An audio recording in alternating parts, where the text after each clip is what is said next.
지금부터 녹화를 해서. 자, 그래서 147쪽에 6번의 전표 입력은 2월 27일로 해서 차변이 여비교통비. 거래처는 필요가 없겠죠. 적요는 출장여비 가지급정산 1번 적요 쓰면 되겠고요. 55만원이 되겠고, 대변은 가지급금의 거래처는 오상식 코드로 꼭 넣어야 됩니다. 적요는 위에 거 복사하고 가면 될 것 같고요. 50만원 입력하시고, 또 4번 대변에 101번 현금, 방향키로 쭉쭉쭉쭉 하셔서 엔터 쳐서 여비 가지급 정산 그거 복사하고 쓰시면 되겠고요. 5만원 이렇게 입력하시면 됩니다. 여러분 그 계정 과목을 빨리 입력하는 방법은요. 코드가 외워지면은 훨씬 빠릅니다. 예를 들어서 현금 101번이거든요. 네. 아마 잊어버리지 않을 거예요. 101. 네. 가장 빠른 코드가 101번입니다. 그래서 앞으로는 현금을 입력할 때 대변에 뭐 현금 이런 거 입력할 때 타자하지 마세요. 그냥 코드에다가 101 이렇게. 그래서 자주 나오는 뭐 보통예금이라든가 이런 거 있죠. 103번 같은 거. 이런 것들은 그냥 검색, 보통예금 이런 거 검색하면 초반에는 다 검색해요. 예. 여러분들처럼 이제 이 프로그램을 처음 쓰는 단계에서는 전부 다 개념 과목 검색해서 쓰는데 조금 지나면은 현금 보통예금 정도는 그냥 101, 103 그냥 때려서 입력을 하셔야 되겠다. 가능한 빠른 방법을 빨리빨리 익혀야 되겠습니다. 잘 되셨죠? 자, 페이지 넘기겠습니다.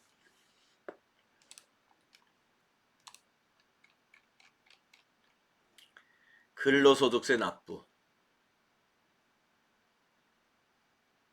네. 우리가 이제 근로자가 급여를 받을 때 회사가 근로소득세를 공제합니다. 회사가. 그러면 이제 회사는 그 근로소득세를 통장에 넣어놨다가 다음 달 10일 날 세무서에 납부합니다. 그래서 보니까 우체국을 통해서 납부를 했네요. 3월 10일 날. 2월 달 급여 우리가 얼마 전에 줬죠? 22만 5,420원. 내용을 보시면 2월분 급여 지급 시 원천 징수했던 근로소득세를 납부기한일에 현금으로 납부하였다. 네. 출금조표로 쓰면 되겠네요. 현금으로 납부했다 그러면.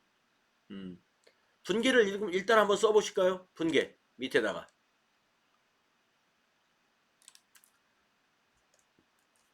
자, 요 분계 차변이 예수금입니다. 우리 급여 줄 때 공제 금액을 전부 부채로 인식했었죠? 예수금. 네. 예수금 22만 5,420원이고요. 대변이 현금이죠. 그래서 이 거래는 부채 감소, 자산 감소인 거래가 되겠습니다. 부채 감소, 자산 감소. 우리가 2월 25일 날 급여 20일 날인가 25일 날인가 급여를 지급하면서 공제 금액을 회사의 부채로 인식했습니다. 개정 과목이 예수금이었어요. 납부하게 되면은 이제 의무가 이행됐죠. 그래서 차변에 와서 부채가 감소됩니다. 자, 전표 입력합시다. 3월 10일로 날짜 바꾸시고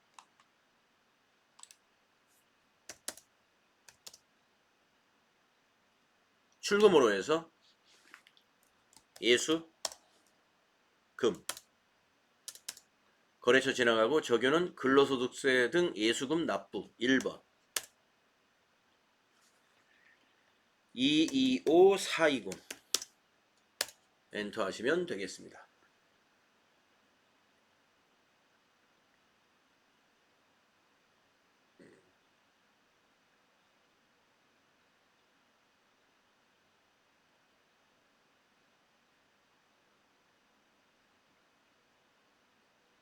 다 되셨죠?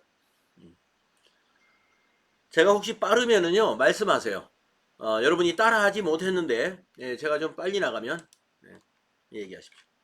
다음은 8번째, 건강보험료 납부. 이 건강보험료도 급여 지급하는 날 근로자가 부담하는 것은 떼어놨습니다. 그러니까 그 근로자 부담분은 예수금이고, 그런데 건강보험료는 국가가 근로자 부담분은 50%만 근로자가 내고 나머지 50%는 사용자인 기업이 좀 부담을 해다오 하고 의무화해 놨어요. 그래서 기업은 근로자, 자기 직원들의 건강을 위해서 좀 이렇게 돈을 보탠다 해서 복리후생비로 그걸 처리합니다. 회사 부담분을. 자, 한번 내용을 보겠습니다. 3월 10일 건강보험료와 장기요양보험료를 신한은행 보통예금 계좌에서 이체하였다. 네. 50%인 251,100원은 원천 징수한 금액이며 나머지는 회사 부담분이다. 25만 1,100원이 원천 징수고 나머지는 회사 부담분. 그리고 회사 부담분은 복리후생비로 할 것. 회계 처리를 수행하시오. 자, 보통예금 계좌에서 이체했으면 네. 보통예금이 차변에 와야 돼요? 대변에 와야 돼요?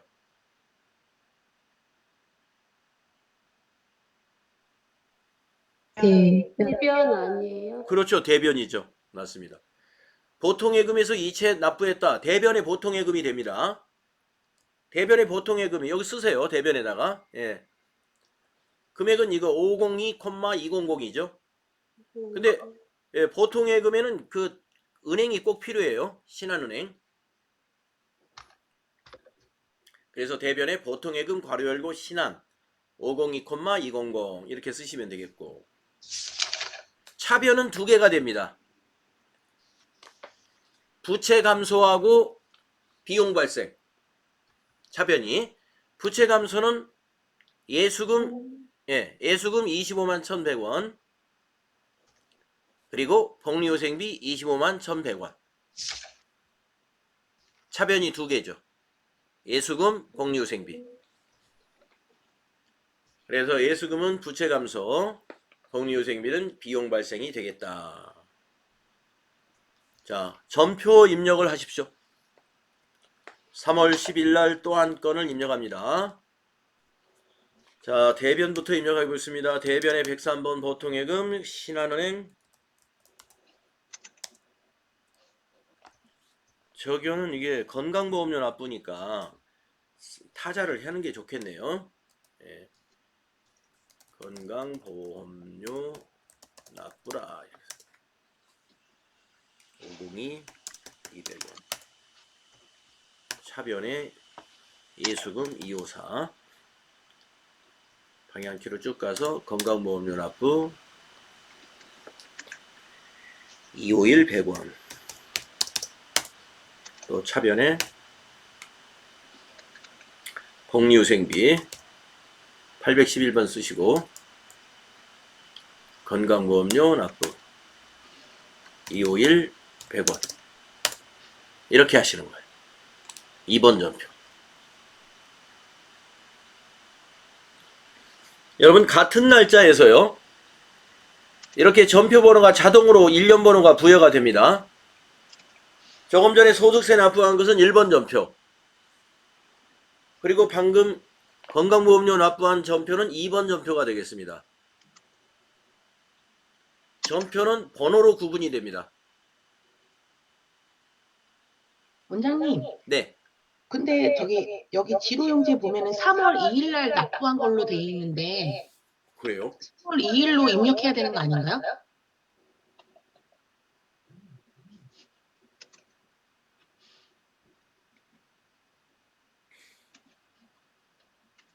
아, 발급일이 3월 2일인가요? 이 지로 영수증. 그게 왜 3월 2일이 거기 써 있죠, 정말?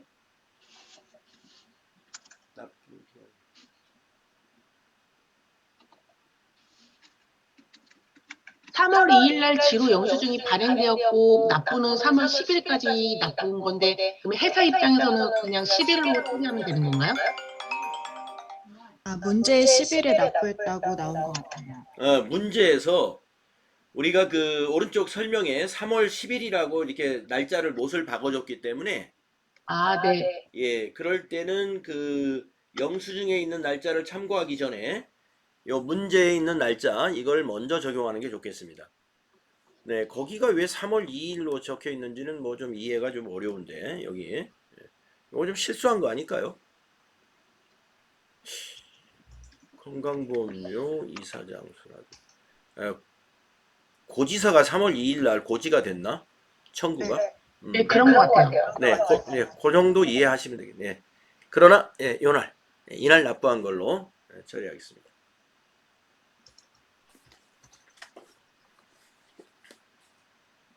그럼 선생님, 이걸 만약에 3월 2일에 입력을, 그러진 않겠지만 납부한 날짜가 10일이니까 날짜를 잘못해서 전표 입력했을 때 네, 이동할 수 있는 거죠. 이동할 수 있습니다. 아, 예,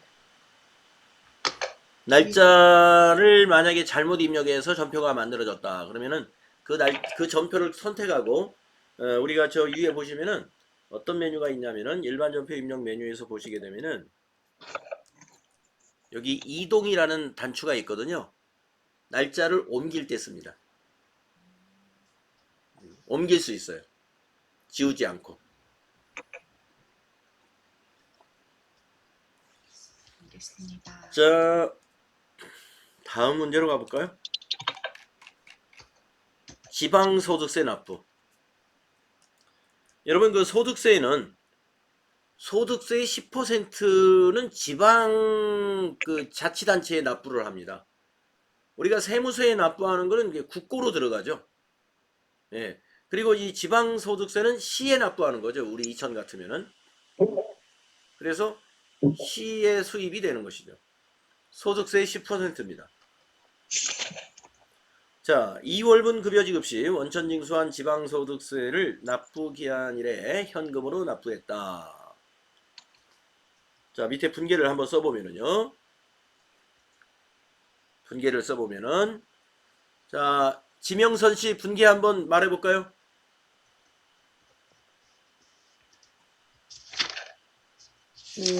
사변에 지방소득세가 있나요? 개정값. 개정권. 하하, 그런 건 없을 겁니다. 그러면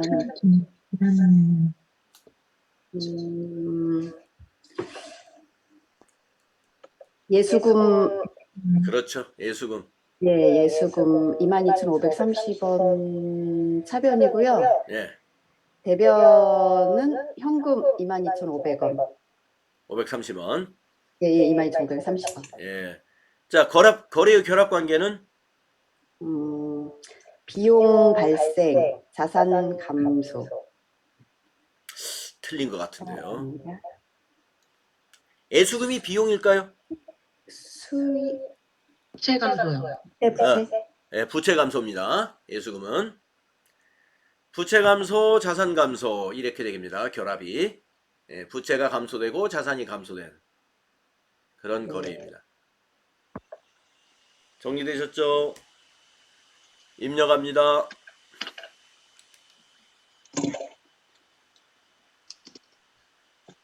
같은 날입니다. 세 번째 전표 입력하는 거예요. 출금하셔가지고 예수금 쭉 가시고 적요에다가 지방소득세 납부 22530 이렇게 하시면 되죠.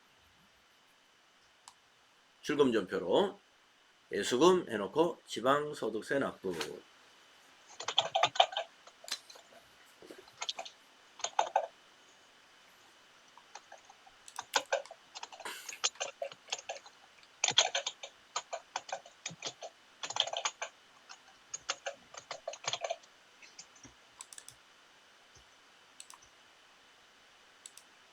다 하셨죠?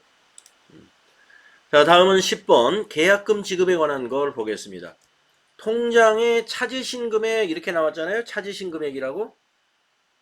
통장에 찾으신 금액은 통장이 대변에 가면 돼요. 통장에 맡기신 금액 돼 있으면 차변에 쓰는 거고. 통장이 차변에. 자, 찾으신 금액이니까 대변. 자, 보겠습니다. 대일이룩과 상품 구입 계약을 하고 계약금을 보통예금 계좌에서 지급했다. 예. 요 분계 한번 써볼까요? 계약금을 지급했습니다. 보통예금에서. 박주영 씨, 분계 한번 말해보세요.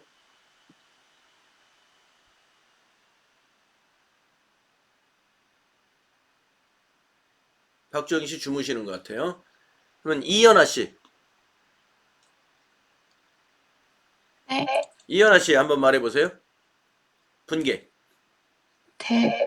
대변에 보통 예금, 그리고 그리고 차변에는 계약금. 선자가 들어갑니다. 선자. 선급금? 네, 선급금. 자, 선급금입니다. 선급금은 거래처를 꼭 넣어야 돼요. 보통예금도 그렇지만. 그래서 선급금은 대일 450만원, 대변의 보통예금은 신한. 거래처를 꼭 쓰세요. 네. 자, 이현아 씨, 그것도 얘기해 보세요. 거래 후 결합 관계.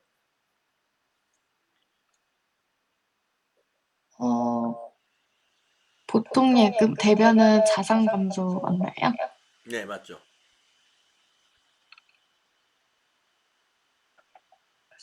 선급금은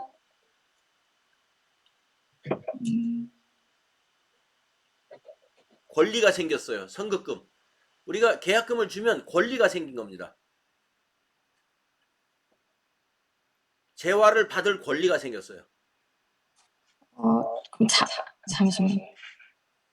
자산 증가. 네, 자산 증가입니다. 네. 자, 선급금은 자산입니다. 그래서 자산 증가, 자산 감소예요. 자산 총액의 변화가 없습니다. 자, 입력합시다. 3월 20일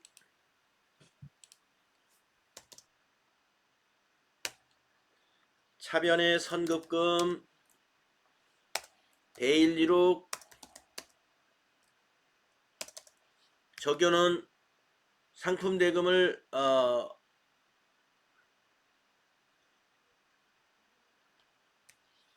무슨 대금이죠 이게? 상품 구입 계약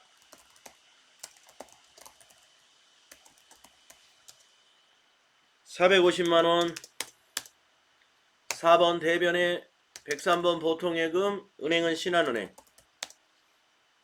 상품 구입 계약 그대로 복사하시고 450만원 이렇게 하시면 됩니다. 두 계정 과목 모두 거래처를 반드시 코드로 넣어야 되는 거래입니다.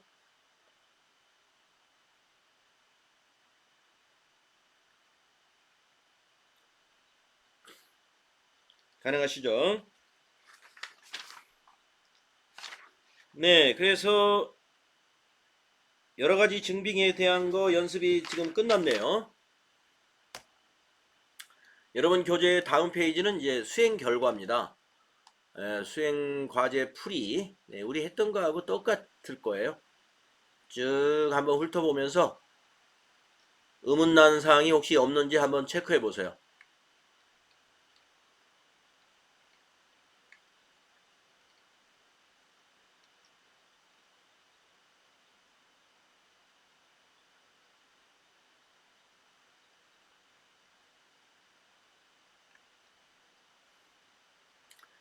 자, 우리도 이 화면에 있는 것과 똑같은 화면을 한번 만들어 볼까요? 2월 거래 내역 수행 완료하면 2월만 입력하고 여 2를 입력하지 않으면 전표가 2월 전표가 이렇게 한 화면에 다 보입니다. 그렇게 한번 해보세요. 여기다 2만 입력하시고 2월 날짜는 스페이스바로 지워보세요. 그러면 2월 전표가 이렇게 한눈에 다 들어옵니다. 날짜별로. 1번 11일 거, 15일 거, 20일 거, 23일, 25일, 27일.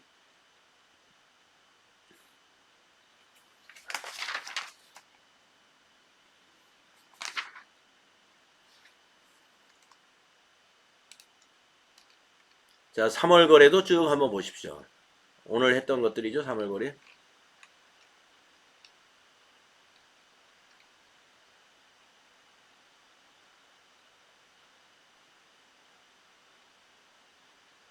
우리가 전표를 입력하실 때는요, 증빙을 잘 보고 증빙에 있는 날짜를 파악할 수 있어야 되고요. 그 다음에 차변과 대변, 그리고 금액 계정 과목을, 그리고 거래처 코드를 정확하게 입력해야 됩니다. 특히 차변, 대변 바뀌는 것은 완전히 틀리는 거고. 자, 우리가 3월로 조회를 했을 때 여기 현금 잔액이 맞는가 한번 체크해 볼까요? 자, 여기를 3월로 입력해 주시고요. 1은 비우고 엔터 쳐볼까요?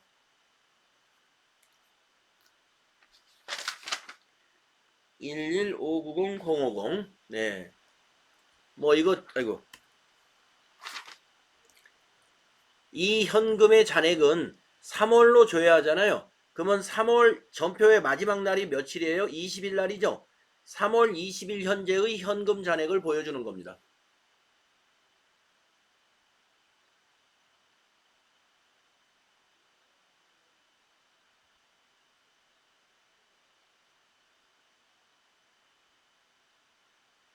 네.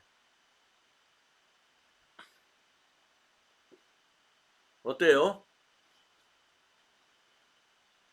잘 되었나요? 아니, 뭐가 틀리긴 했는데 어디서 틀렸는지 모르겠어요. 아, 현금 잔액에 차이가 있어요? 예, 뭘 잘못 입력했나 봐요, 제가. 그런가 봅니다. 어디서 틀렸나 본데요. 이문옥 씨는 어떻게 갔습니까?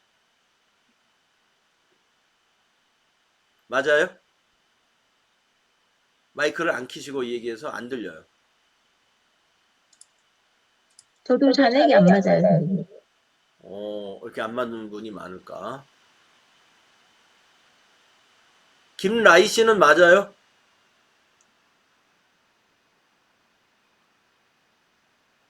저도 안 맞아요. 차소연 씨는요? 잔액이요? 예, 전 잔액 맞아요. 맞아요. 네. 안 놓치고 아주 잘하셨군요, 그러면. 천은미 씨 맞아요? 네, 맞습니다. 네, 아마 이게 맞을 거예요. 네. 자, 그래서 지금 이게 뭐 틀렸다고 해서 물론 찾아서 고칠 수는 있어요. 네, 잘된 전표 보고, 네, 2월 전표, 3월 전표 지금처럼 이렇게 조회해가지고 잘 된 거 보고 내가 어디가 틀렸지 찾아서 수정을 한다면 할 수는 있습니다. 수정을 할 시간이 없으니까 그냥 넘어가고요. 네, 다음 내용을 보겠습니다. 다음은 뭔가요? 영수증 수취명세서 작성이라는 내용인데요. 여러분들 그 영수증 아시죠? 영수증 간이 영수증이라 해서 영수증이라고 부르는데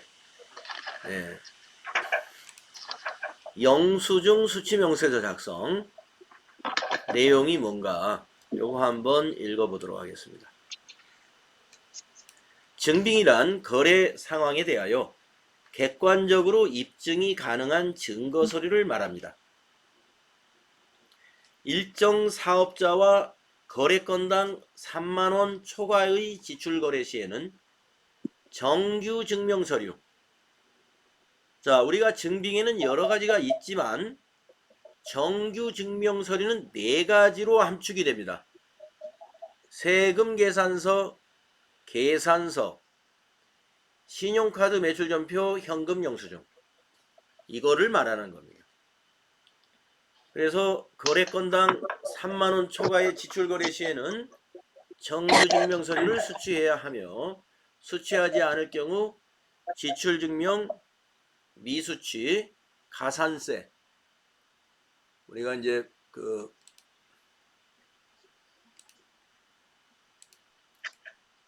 법인세 납부할 때 이 가산세를 납부를 같이 해줘야 돼요. 정규증명서류를 수취하지 않은 경우 영수증 수취 명세서를 작성하여 제출해야 한다. 그러면 그 가산세가 맞는지를 세무관청에서 확인해야 되니까 같이 제출해야 되는 게 이제 요거, 네. 영수증 수취 명세서를 작성해야 됩니다. 그래서 이 시간에 영수증 수취 명세서 작성하는 연습을 좀 해볼 텐데요.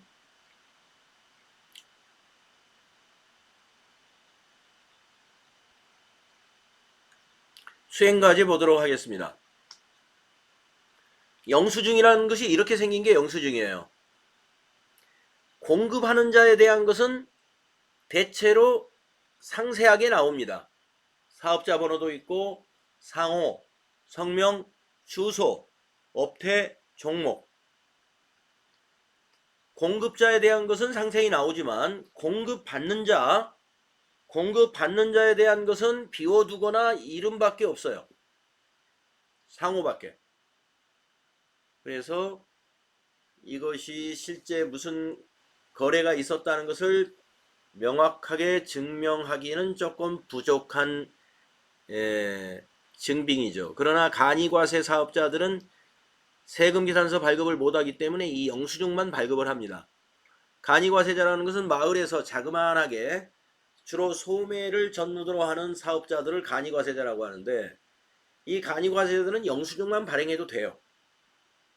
영수증만. 그래서 영수증도 증빙으로 통용은 되는데, 거래 금액이 크면 법인 같은 경우는 가산세가 있기 때문에 피해야 됩니다. 3만원 이하로 쪼개거나 아니면 아예 간이과세자하고는 거래를 하지 말아야 됩니다. 자, 내용을 보시면 업무에 사용할 문구를 호서문구에서 구입하고 현금으로 지급했다. 회사는 이 거래가 지출증명서류 미수치 가산세 대상인지를 검토하려고 한다. 소모품비로 처리할 것 이랬네요. 네, 그래서 문구를 화일을 샀는데 소모품비로 처리해라. 그러면 차변에 소모품비, 대변에 현금이 되겠군요. 분계가. 그래서 거래의 결합관계는 비용 발생, 자산 감소가 되겠습니다. 네, 분계 써보시고.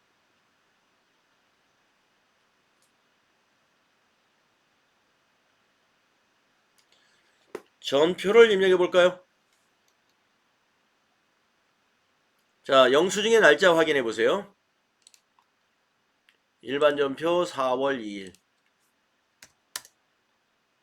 출금 전표로 해서 소모품비 800번째 쓰세요. 830번.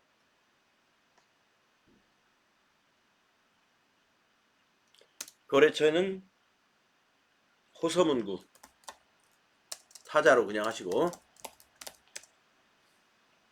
적요는 문구 화일 구입 이렇게 쓰면 되겠네. 화일 구입.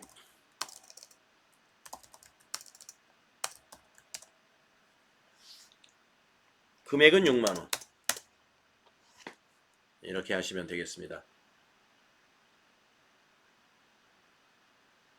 차변의 소모품비, 비용 발생 830번입니다. 대변의 현금 6만원. 자, 그리고 나서 이제 영수증 수취명세서를 한번 작성해 가지고 가산세 대상인지를 검토를 한번 해보자 이랬습니다. 어떤 건지 한번 작성해 볼까요? 전체 메뉴에 나가보시면 결산이라는 박스가 있죠. 거기에 맨 밑에 보시면 영수증 수취명세서 보일 겁니다. 그거 선택하세요.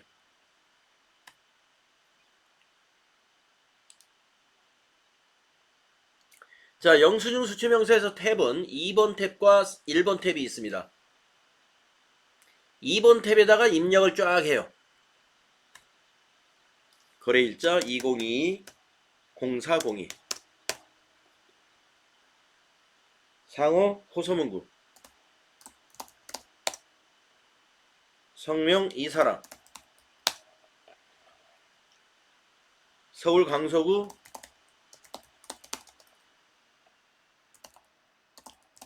강서로 420. 사업자 301-33-165-15. 거래금액 6만원. 자, 거래금액 6만원까지 입력하고 나면은 구분으로 넘어가잖아요. 거래금액 6만원 하고 지나가면은 구분에 딱 가면은요, 이런 표가 나타납니다.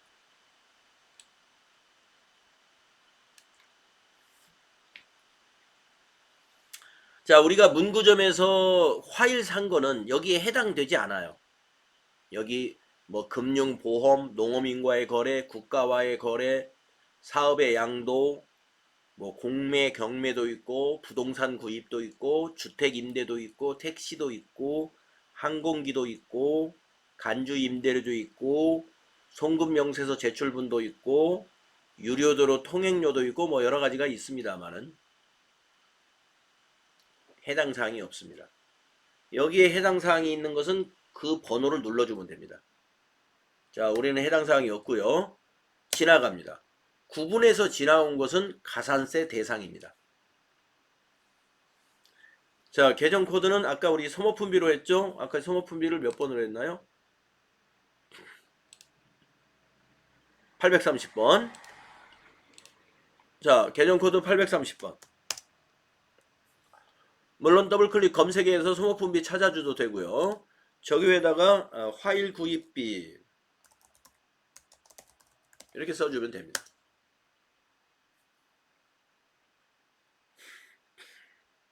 그래서 해당 영수증들을 여기다 전부 입력해주면 돼요.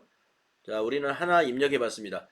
여기다 입력하고 나서는 꼭 1번에 가봐야 돼요. 이거 클릭을 합니다. 1번. 영수증 수취명세서 1번을 딱 클릭하시면 이와 같은 양식으로 바뀌게 되는데 여기에 반영이 돼 있어야 돼요. 명세서 제출 대상, 이쪽은 가산세 대상. 명세서 제출 제외, 여기는 가산세 제외가 되는 겁니다.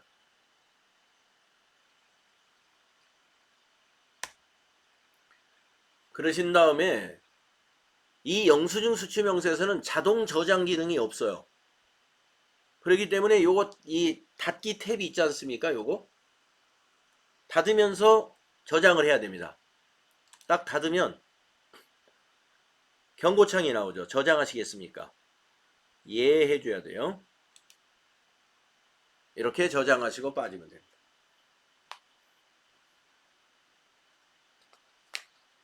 잘 따라 하셨나요?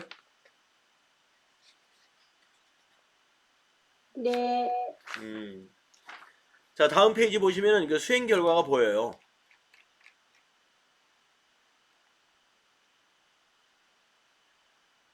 수행 결과가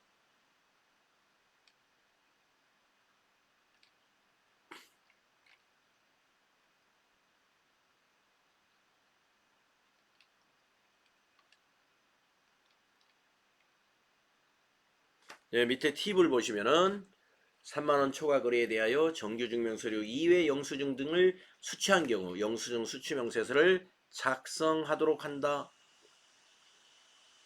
네.